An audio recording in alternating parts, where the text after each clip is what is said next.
अस्सलाम वालेकुम दोस्तों, मैं मोहम्मद शवाद अपने वीकली वीडियो लाख के साथ आपकी खिदमत में हाजिर हूँ। मेरी आप दोस्तों दरख्वास्त है कि जिन दोस्तों ने अभी तक मेरे चैनल को सब्सक्राइब नहीं किया, प्लीज़ सब्सक्राइब करें, लाइक करें, अपने दोस्तों में शेयर करें। जनाब 6 जुलाई 2021 को द इकोनॉमिस्ट के अंदर एक रिपोर्ट पब्लिश हुई नॉर्मेलिसी इंडेक्स के ऊपर। बड़े पढ़े लिखे लोग टीवी के ऊपर आके नॉर्मेलिसी को नॉर्मेलिटी भी बोलते हैं और बहुत बड़ा क्रेडिट लेने की कोशिश कर रहे हैं। और जैसे कि मेरे प्रीवियस वीलॉग्स बड़ा पॉजिटिव क्रिटिसिज्म के साथ आए हैं, इसमें भी हम थोड़ा सा उन चीज़ों को उजागर करने की कोशिश करेंगे जो आम आदमी की समझ से बाहर हैं। मुझे ये समझ नहीं आती कि इतने टेक्निकली स्ट्रांग और साउंड वर्ड्स को टीवी के ऊपर आके बोलने की ज़रूरत क्या है, क्योंकि हमने आपको वोट दिया है। आप जो भी कर रहे हैं ये आपका फर्ज बनता है और हमारा हक बनता है कि हम आपसे अपना हक मांगे। और जिस तरह पंजाबी कहते हैं कि साडा हक इत्थे रख, तो इसमें मेरा नहीं ख्याल कि इन लोगों को इतना ज़्यादा बढ़ चढ़ के चीज़ें बतानी चाहिए। So according to that report published in the Economist on 6 July 2021, उसमें पाकिस्तान की जो ग्लोबल नॉर्मेलिसी इंडेक्स की रैंकिंग है, पाकिस्तान सिक्योर 3rd पोजीशन।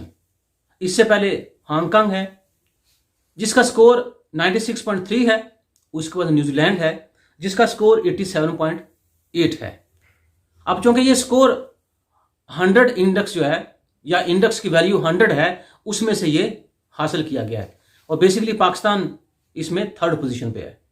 और हमने जनाबे वाला इसको इतना ज़्यादा जोर देना शुरू कर दिया है, और वो चीज़ें क्या हैं थोड़ा सा हम उसको भी देख लेते हैं कि इसके अंदर जो कैटेगरीज या इसके अंदर जो आइटम्स या एलिमेंट्स इन्होंने शामिल किए हैं वो retail, office use, time not spend at home and public transport. इसमें रिटेल उसका भी अंदाजा खुद कर सकते हैं। ऑफिस यूज उसका भी आपको पता है कि कोरोना के दिनों में ऑफिस यूज जो था सम प्लेसेस बिल्कुल वो साइलेंट हो गया था। कहीं कहीं 50% हाजिरी जो थी उसका किया गया, ऐलान किया गया। और आपको पता है कि मोस्ट कॉलेजेस जो हैं, स्कूल्स और यूनिवर्सिटीज़ वो बंद रही इसमें। अच्छा, उसके बाद उन्होंने कहा जी time not spend at home. लोग कैसे घरों में टाइम स्पेंड करें जब बिजली नहीं है, गैस नहीं है। लोग फिर कोशिश यही करेंगे क्योंकि बिजली नहीं है घरों में आ रही। वो अब ज़रूरी नहीं है कि हर आम आदमी जो उसने घर में यूपीएस लगाया हो या सोलर सिस्टम को घर को ट्रांसफ़र किया, तो लोग फिर बाहर निकल जाते थे, ठीक है, ताकि हम बाहर थोड़ा खुली फिजा में या हम अपनी ज़िंदगी उसके सर्वाइवल के ऊपर जो है ना वो थोड़ी सी फाइट कर सकें। पब्लिक ट्रांसपोर्ट का भी आपको पता है पास में कितनी ज़्यादा पब्लिक ट्रांसपोर्ट है, शहरों के अंदर ना होने के बराबर है। देहात की बात मैं इसलिए नहीं कर रहा क्योंकि देहात किसी खाते में आते ही नहीं है, ना उनको कहीं काउंट किया जाता है, ना जब कभी पॉलिसी बनाई जाती है तो उनकी इंटेंसिटी उसका मद्देनजर रखा जाता है, या जब कभी रिलीफ दिया जाए तो उसमें भी उनको जो दही पाकिस्तान है उसको निकाल देते हैं। इसलिए मैंने भी गवर्नमेंट की जो ट्रेंड्स उसको फॉलो किया, क्योंकि गवर्नमेंट ये कहती कि हम ट्रेंड मेकर हैं। तो मैंने सोचा यार मैं ट्रेंड मेकर तो नहीं बन सकता, तो मैं ट्रेंड फॉलोअर बन सकता। तो मैंने फॉलो करके दही पाकिस्तान को अपने इस वीलॉग से निकाल दिया है। तो देखिए उसमें वो कह रहे हैं कि पाकिस्तान के 100 नंबर्स हैं, लेकिन फ्लाइट्स और सिनेमाज जो कि उसमें पाकिस्तान की जो सिक्योरिंग है वो थोड़ी सी लो है, जिसकी वजह से Pakistan just secured 3rd position according to normalcy index, global normality index. ये है इसका वर्ड, ये नहीं है ग्लोबल नॉर्मेलिटी इंडेक्स। और लोगों पर आप ये भी बताते हैं कि मैं पीएचडी हूं। अरे भाई पीएचडी आप हैं तो काम करें, क्योंकि मेरे नज़दीक मैं जितना अदना सा आदमी जानता हूं वो ये कि पीएचडी सुनाने के लिए नहीं होती, पीएचडी काम करने के लिए होती है, ताकि आप अपने फील्ड के अंदर एक्सपर्टीज जो है पूरी दुनिया को बताएं कि मैंने पीएचडी करने के बाद ये सीखा और मैं दुनिया को इस तरफ लेके जा रहा हूं। लेकिन अनफॉर्चुनेटली पाकिस्तान में पीएचडी जो चुतराहट के लिए की जाती है ताकि हम बाकी लोगों को बता सकें। और ये भी मैं for kind your information, PhD in business and PhD in economics, ये दोनों में ज़मीन आसमान का फ़र्क है।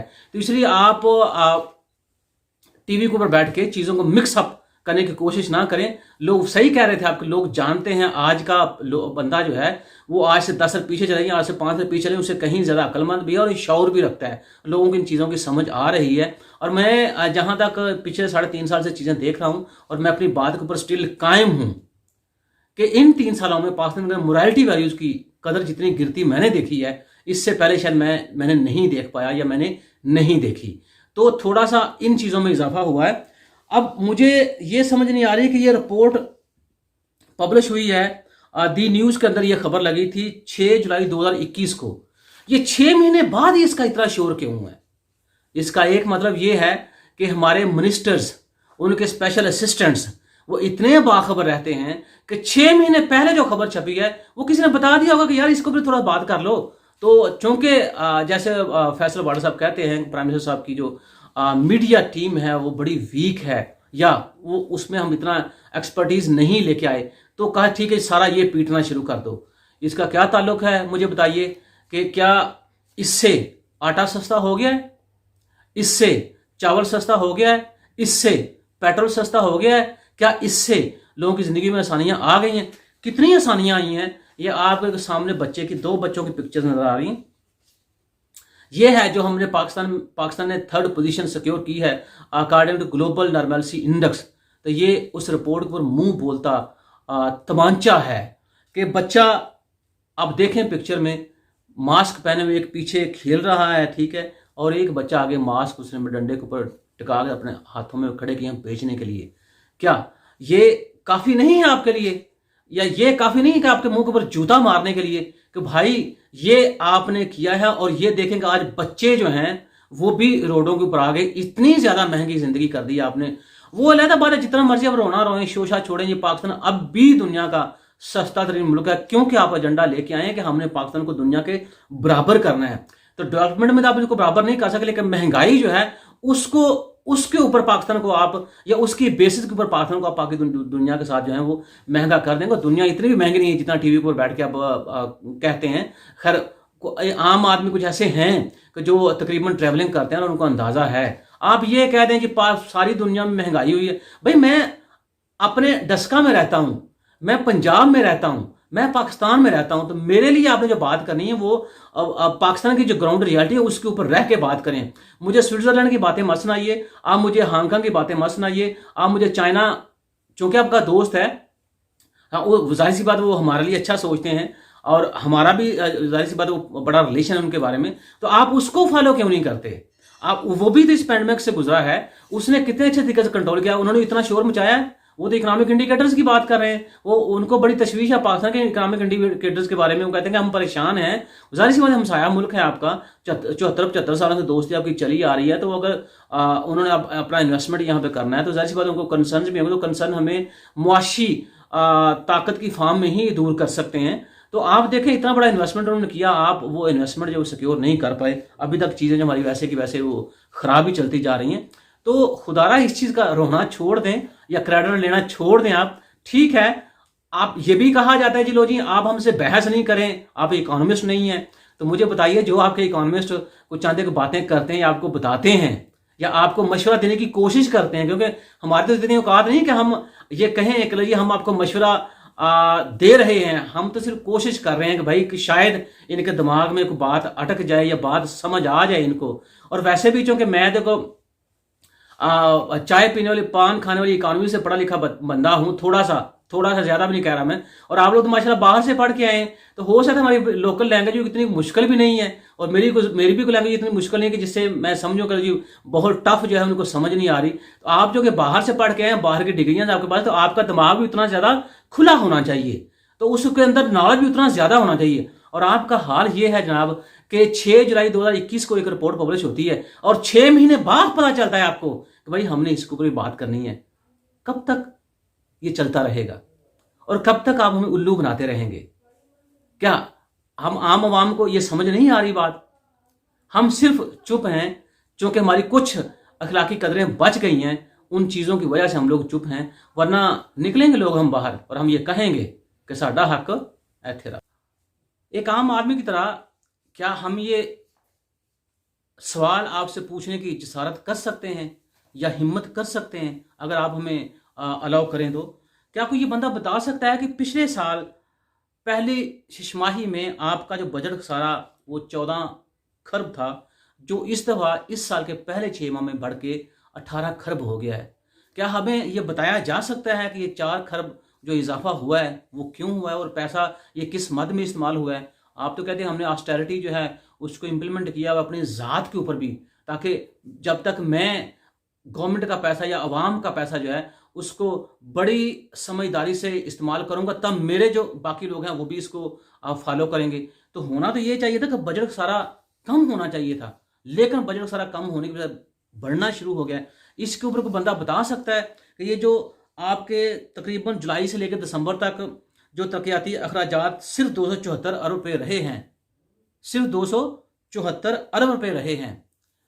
इसको बताया जा सका कि ये तरक्याती जो काम है आपके एकदम से अभी उसको बूस्ट अप क्यों शुरू हो गया, पिछले 3 सालों में ये बात क्यों नहीं की गई, या पिछले 3 सालों में ये काम क्यों नहीं हुआ। क्योंकि अब आपको पता है कि ये चौथा साल है आपका, और धड़ाधड़ जो है मनसूबे शुरू कर दो, ठीक है। तो अगले साल में हम वोट की कंपेन करेंगे ना, देखेंगे हमने ये भी किया, हमने ये भी किया, हमने ये भी किया।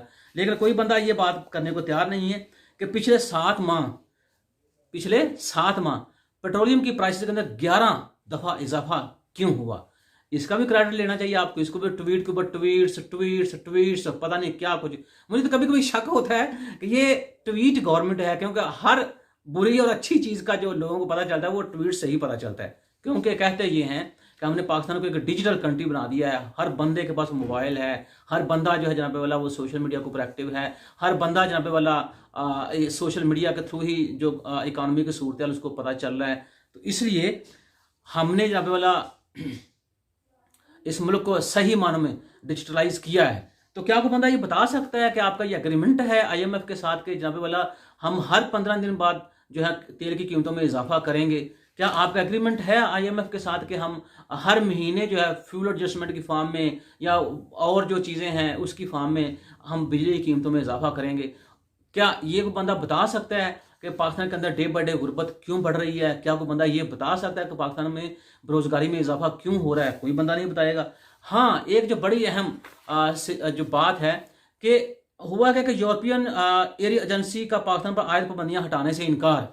क्या हम ये अपने उन बाइज्जत और इज्जत माब मिनिस्टर साहब से ये पूछ सकते हैं कि आपके एक बयान ने हमें किस मुश्किल के दुराहे के ऊपर लाके खड़ा कर दिया है? किसी का क्या गया? जो पाकिस्तान एयरलाइंस है वो प्रॉपर्टी है किसकी? पाकिस्तान की। इनके एक बयान से क्या हुआ कि मुल्क जो वो बदनाम तो जितना ज्यादा हुआ वो हुआ, उसके वजह अब क्या हुआ कि अब जो इसकी वजह से नुकसान है वो किसको बेयर करना पड़ेगा? PIA को।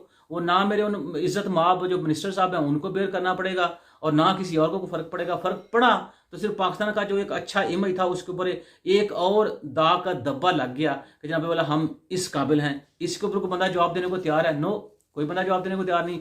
जब इनसे ये मिसालें ये देते हैं बहुत ज्यादा, जो फलाम मुल्क के अंदर कश्ती में इतने बंदे मर गए तो उनके प्राइम मिनिस्टर ने कहा जी मैं ये कर सकता हूँ आपके साथ वो एहतजाज करने के तौर पर कि मैं रिजाइन दे सकता हूँ।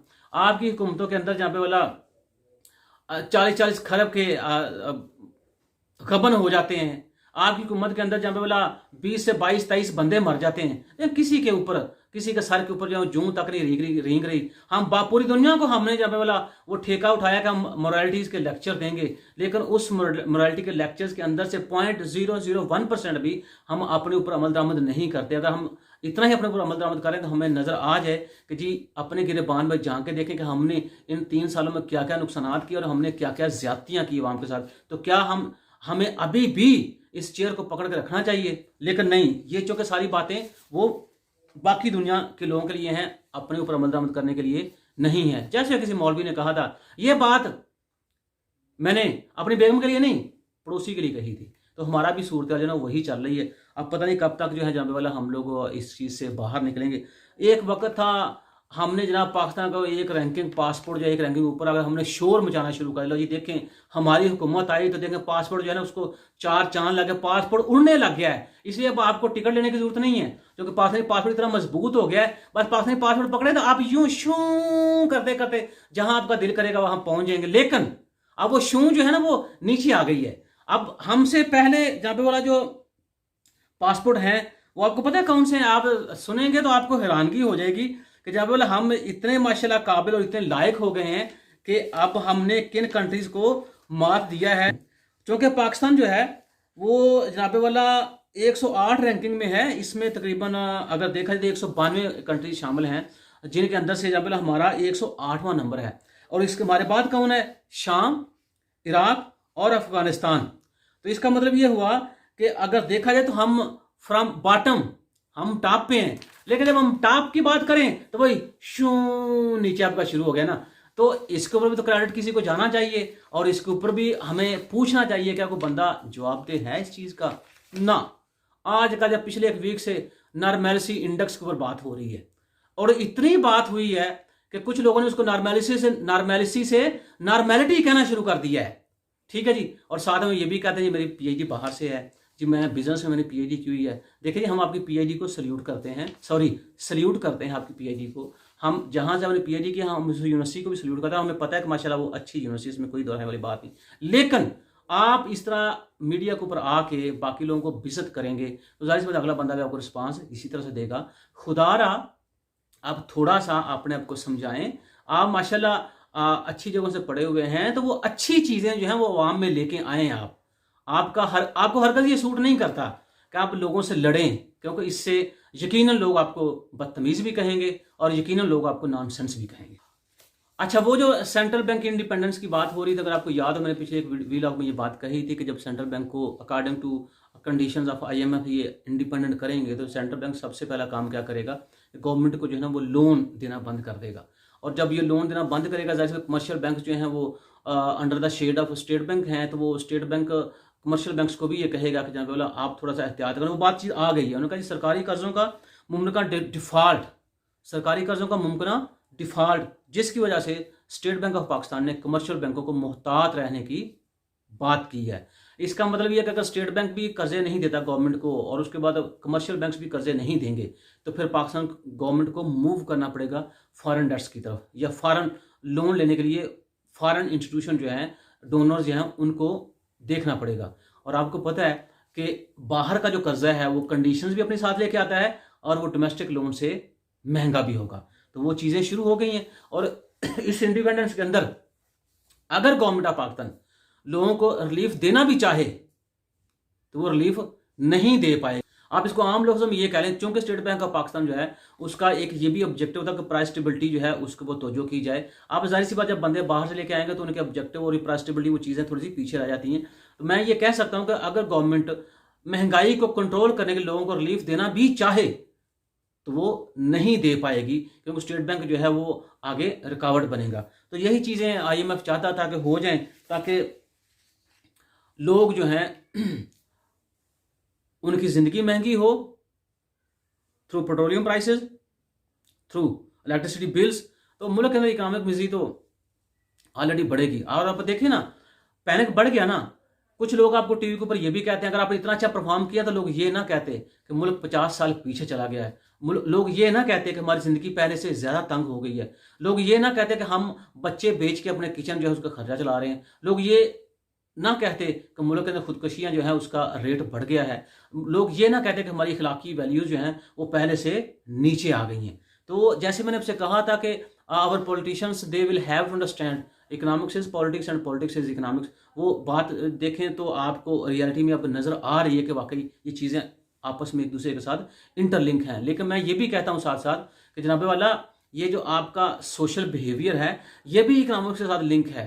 अब अगर लोगों का बिहेवियर चेंज होता जा रहा है, या लोग पहले से ज़्यादा लड़ाकू, या लोग पहले से ज़्यादा करप्ट, या लोग पहले से ज़्यादा क्या उसको कहते हैं मॉरल वैल्यूज़ का ग्राफ नीचे गिरता जाए, तो उसके अंदर इकोनॉमिक्स का या मुआशी सूरत हाल का बहुत बड़ा हाथ है। इसके ऊपर भी तो जो आपको देनी चाहिए। लेकिन नहीं, हम तो नॉर्मेलिटी इंडेक्स उसकी बात कर रहे हैं। हम जब कह रहे हैं देखें ये इतनी बैलेंस्ड पॉलिसीज थी, हाँ भैया थी, हम मानते हैं इस बात को, हम कभी इस बात को नहीं मान रहे। ठीक है, हम आपको ला इसलिए थे ना, हमें पता था कि माशाल्लाह आपका जो विजडम है, आपकी जो अकल है, आपको जो इल्म है वो माशाल्लाह बड़ा वसी है। तो पाकिस्तान कभी इस तरह की सूरत में फंस जाएगा तो आप हमें निकाल लेंगे। तो उसमें कोई बड़ा काम तो नहीं किया आपने, क्योंकि हमने आपको ड्यूटी दी हुई है। हमने आपको साथ ड्यूटी ये भी दी थी कि पाकिस्तान की मुआशी सूरत हाल जो है उसके ऊपर भी तवज्जो दें, पाकिस्तान को मुआशी तौर पर मजबूत करें। खाली सिर्फ ये ना कहें कि जी पाकिस्तान ट्रैक पर चल गया है तो हम आने वाले चंद महीनों में, कोई कहता 5 महीने, कोई कहता 3 महीने, कोई कहता 8 महीने, कोई कहता 2023 में महंगाई कंट्रोल हो जाएगी। भाई पिछले 4 सालों में महंगाई कंट्रोल क्यों नहीं हुई, इसका भी तो किसी बंदे को जवाब देना चाहिए, लेकिन नहीं। अच्छा, फिर आपने हमसे वादा किया जनाब वाला हम आपको जब हम आएंगे तो तकरीबन हम आपको 1 करोड़ नौकरी देंगे। ठीक है जी, उसके बाद आपने वो मेरा नहीं ख्याल कब दे पाए। अगर आपको याद हो तो फैसल अडल साहब ने एक निजी टीवी के ऊपर ये कहा था कि पाकिस्तान में इतनी ज़्यादा नौकरियां आने वाली हैं, ये उन्हीं का स्टेटमेंट मैं आपको बता रहा हूँ कि पाकिस्तान के अंदर इतनी ज़्यादा नौकरियां आने वाली हैं, बंदे कम पड़ जाएंगे। अच्छा जी, और ये सब सालों में नहीं, सिर्फ 4 हफ्तों में होगा। तो मैं डर गया उस वक्त ना कि यार इनके पास ना वो अलादीन का चिराग मैंने सुना था, अब इनके पास अलादीन का जहाज आ गया है। क्योंकि चिराग जो था उसके अंदर जिन जो था वो भी तकरीबन थोड़ा टाइम लेता था, लेकिन जो कि अब हमारे पास जहाज आ गया है, अब जिन तो होगा नहीं जहाज के अंदर, कोई महाजिन होगा या महाजिन्स होंगे, तो जनाब वाले सारे का सारा काम जो है 4 हफ्तों में कर डालेंगे। और उसमें कहा कारोबार करना इतना आसान होगा कि जनाब वाला पान और ठेले वाला भी कहेगा कि भैया टैक्स ले लो। तो भाई आपने इतना काम किया कि आपकी ही पार्लियामेंट के अंदर सेनेटर्स कुछ पार्लियामेंटेरियंस ने तो रिपोर्ट ही जमा नहीं करवाई, FBI रिपोर्ट की बात कर रहा हूं, और जिन्होंने जमा करवाई जब उसमें भी थोड़ा सा टैक्स, तो पहले इनसे तो कह दो कि भाई ये टैक्स अदा करें, पान वाला ठेले वाला तो हम तो जिम्मेदार लोग हैं, हम तो जमा करवा ही देंगे, हम जमा करवा रहे हैं, ऐसा कोई मसला नहीं है। तो ये शुरुआत जो है ना, ये आप अपने आप से करें ताकि हम आपको देख के हम आगे चलें। हाँ जी, मेरे लीडर जो है माशाल्लाह वो बड़े ईमानदार, बड़े बाकिरदार, तो मैं तो फैसल वाडा साहब को अपना आइडियल मानता हूँ जी, मैं इमरान खान साहब को अपना आइडियल मानता हूँ जी, मैं फवाद चौधरी साहब को अपना आइडियल मानता हूँ। कुछ करके दिखाएं, हम तो आपके पीछे ही हैं। आपने कहा जी कि इतनी नौकरियां होंगी, ठीक है, लोग कम पड़ जाएंगे, और ये ज्यादा दूर नहीं 4 हफ्तों में होगा। जनाब वाला ये ग्राफ आप देख रहे हैं कि पाकिस्तान के अंदर बेरोजगारी कैसे बढ़ती जा रही है, लेकिन ये साथ में ये भी कहते हैं, मस्खरे, कसम से मुझे मस्खरे वाली बात ये लगती है कि जब हम नौकरियों की बात करते हैं या जब हम रोजगार की बात करते हैं, इसका मतलब ये नहीं है कि हम नौकरियां देंगे या सरकार नौकरियां देगी। इसका मतलब ये भी है हम इतने नाअहल और बेवकूफ हैं, जो लोग बेचारे अपने घर जमीनें बेच के अपने माँ बाप का या बीवी का या बहन का जेवर जो है उसको बैंक में रख के बाहर जाते हैं, तो हम उसको भी कहते हैं कि ये भी रोजगार में इजाफा है, क्योंकि रोजगार की जो मौके हैं उसमें इजाफा हुआ है। कहाँ इजाफा हुआ है? सऊदीया में, चाइना में, ठीक है जी, स्विट्जरलैंड में, अमेरिका में, यूरोप में, ये तो इजाफा वहां पे हुआ है। पाकिस्तान में क्या हुआ है? कुछ भी नहीं। साथ हम ये भी कहते हैं कि हम बड़ी कोशिश करें कि जो बरूने मुल्क पाकिस्तानी काम करें हम उनको मजबूत करें, वो मजबूत हो जाएंगे। उन्होंने पाकिस्तान छोड़ दिया, वो इसलिए छोड़ा उन्होंने पाकिस्तान, या पाकिस्तान से गए वो कि वहां जाए कुछ ना कुछ उनको मिल जाएगा। आप खुदारा जो डोमेस्टिक पाकिस्तानी है या आपका जो लोकल पाकिस्तानी है उसको तो मुआशी तौर पर मजबूत करें, लेकिन नहीं। क्योंकि क्या कहा हमने कि जब हम रोजगार की बात करते हैं तो लोग ये समझते हैं कि सरकार नौकरियां देगी। भाई साहब हाँ, हम यही कहते हैं। जब आप हमें ये कहेंगे ये 5 या 3-7% ग्रोथ होने वाली है, अभी हुई नहीं है। मैं हैरान था कि अभी चूंकि हमारा फिजिकल ईयर एंड होता है जून के एंड के ऊपर, तो तब जाके ये फिगर्स बाहर आने चाहिए। ये 6 महीने पहले क्यों आ गए? तो ये एक्सपेक्टेड हैं। क्या है ये? एक्सपेक्टेड या एस्टिमेटेड हैं, ये अभी तक ये हुआ नहीं है। आप ये कहते हैं कि 14 साल के बाद हमने 3-7% ग्रोथ ली है, ये 14 साल पहले नहीं हुई। जब हमने गवर्नमेंट आपको दी 5 या 4 थी, 5.40, अभी भी आप 0.03% कम है जो हमने आपको गवर्नमेंट दी थी। अब कैसे दावे करते हैं 14 साल रिकॉर्ड हमने तोड़ दिया है? अब कैसे ये कह सकते हैं जी रोजगार उसमें जो आपका ज़राअत उसमें ग्रो हो गया है? आप ये कैसे दावा करते हैं कि पाकिस्तान में लार्ज मैन्युफैक्चरिंग जो हो रही है? आप ये कैसे दावा करें कि स्मॉल मैन्युफैक्चरिंग? आपको बंदा मुझे मैन्युफैक्चरिंग का मतलब समझा सकता है कि स्मॉल मैन्युफैक्चरिंग क्या होती है, लार्ज मैन्युफैक्चरिंग क्या होती है? कोई बंदा समझा सकता है? कसम खुदा की लोगों को इस कदर बेवकूफ बनाते हैं। किया आपने क्या? आपने किया ये कि जो कर्जे थे आपने अपने दोस्तों को, जो अमीर लोग थे उनको दे दिए बड़े सस्ते टर्म्स के ऊपर, ठीक है। अब वही लोग जो है पैसा इन्वेस्ट करें कहां पे? स्टॉक मार्केट के अंदर, और दूसरा रियल एस्टेट के अंदर, तीसरा कहीं जब वाला इन्वेस्टमेंट हो रही है तो मुझे कोई बंदा आके बता दे।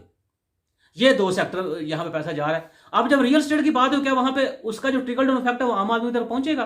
कभी भी नहीं। क्या जो स्टॉक मार्केट के अंदर पैसा लग रहा है उसका जो इफेक्ट है वो आम आदमी तक पहुंचेगा? नहीं। आम आदमी को बेचारे को आटा महंगा मिल रहा है, आम आदमी को चावल महंगा मिल रहा है, आम आदमी को दूध महंगा मिल रहा है, आम आदमी को जिंदगी का जो सर्वाइवल है वो महंगा मिल रहा है। आप करें हमने जब बहुत सारा काम कर दिया।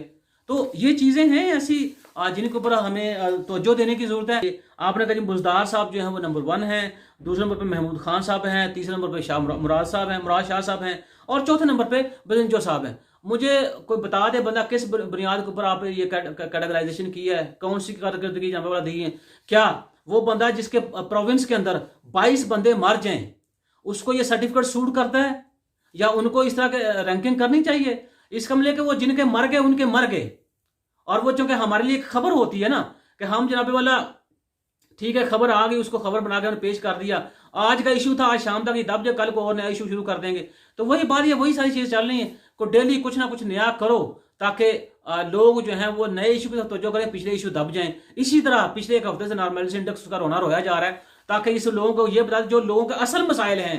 बिजली महंगी हो रही है, गुर्बत में इजाफा हो रहा है, बेरोजगारी में इजाफा हो रहा है, मुल्क में इन्फ्लेशन बढ़ता जा रहा है, उससे लोगों की तवज्जो हटे, हम लोगों को इसके अंदर मसरूफ कर। उसके बाद जनाब आप ये कहते हैं कि मुश्किलात से निकल आए हैं, पाकिस्तान दुनिया का अब भी सस्ता मुल्क है।